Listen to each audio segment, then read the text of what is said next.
How do homeless people survive? I have asked myself this a lot.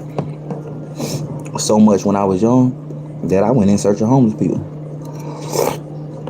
And what I found blew my mind. See, when I was growing up in Columbia, South Carolina, down Leesburg Road, a lot of that stuff was still woods.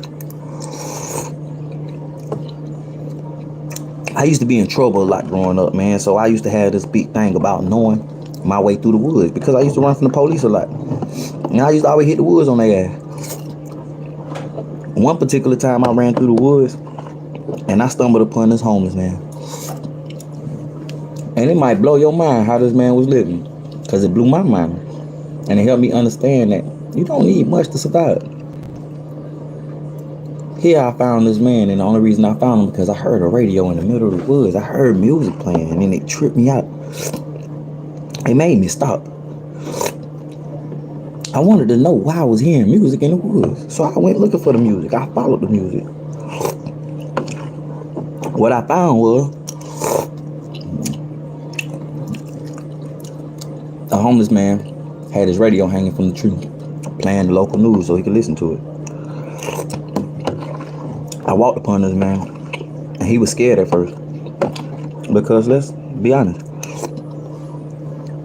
how often are we as the citizens of America are nice to homeless people? Not very often at all. But I stumbled upon this homeless man in the woods, and he was listening to the local news. And like I said, it blew my mind. This man had about 5 tents. The thing that blew my mind about these tents was they was connected like a house, one to the other. And these tents acted as his rooms. And this guy had everything that he ever needed right there. And I used to see the same man every day.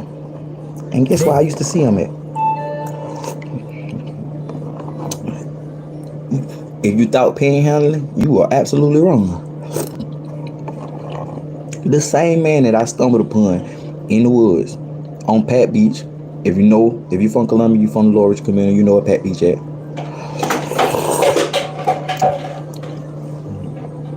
Living behind the apartments on Pat Beach. I used to see this man every day working in Walmart. And I'm almost 100% sure none of his employees knew he was homeless. Nobody knew he was going to the woods to sleep every night. Actually living in the woods. I sat down and talked to this man, and I asked him how did he become homeless. And this man told me he was going through a rough time.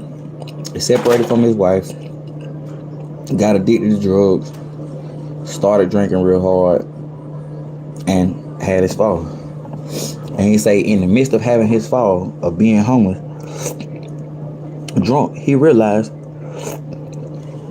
that he had been surviving on the streets for 3 to 4 months with little to nothing, and it opened his eyes. He went and found him a job at Walmart, and he had been living in those woods for almost 9 months, happy, healthy. Then the man showed me something else that blew my mind. This fella had a printout of his bank statement, a receipt from his bank, and had over $6,000 in the bank, saving money to buy him a piece of land to live how he was living.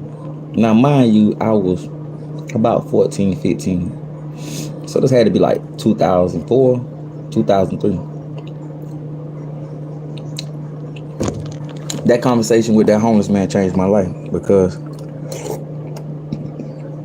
one, I realized you don't know every homeless person's story and you don't know their background.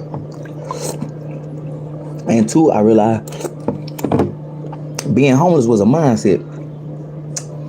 And it had nothing to do with whether you had somewhere to go.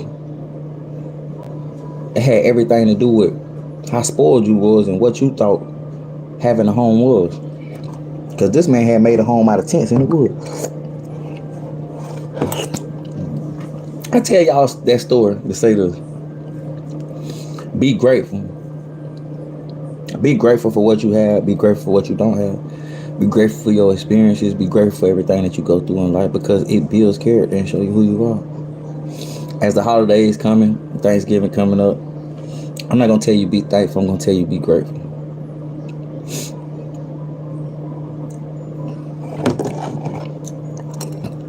I swear I'm always grateful.